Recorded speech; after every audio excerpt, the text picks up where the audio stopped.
Do you feel stuck chasing perfection? Always feeling as if it's not quite good enough, unless everything turns out right. And let's face it, in life, seldom things turn out just right. Well, in that case, keep watching, because I'm going to summarize this book, Good, Great, Perfect. Ditch Perfectionism for Good Enough and Succeed More by Rebecca Ray. Trust me, you do not need to be perfect to thrive. If you can embrace your own good enough, it may well just be the key to success and happiness. Perfectionism often keeps us stuck with rigid expectations, and it can hold us back from our ideal lives. But the good news is, you don't actually need anybody's approval to have a fulfilling life. So I'm going to share with you 4 transformative ideas that can potentially free you from the trap of perfectionism. The first is to find your own good enough. Now, perfectionism isn't achievable, but good enough certainly is. So embrace doing your best and then just enjoy the result. Secondly, importantly, we may need to redefine small talk. We don't want a harsh, critical, inner critic sharing us thoughts that make us doubt ourselves.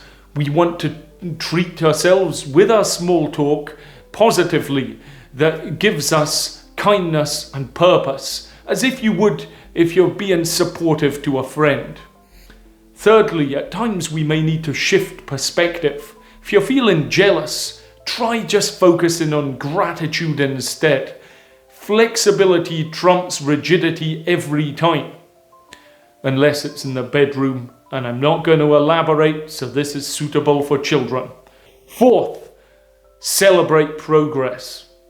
Big goals are great, but don't forget to celebrate small wins.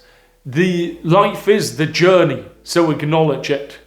A super important point is that consistency beats perfectionism every time. If you can keep showing up, putting the shift in, doing deliberate practice, you will achieve your goals, even if it's messy and imperfect at times. It's also important to respect your boundaries and say a no at the correct time. This isn't just about respecting yourself, it's about respecting others, because if you say yes, then let them down, it doesn't help. But remember, what your appropriate boundary is may be very different to somebody else's boundary.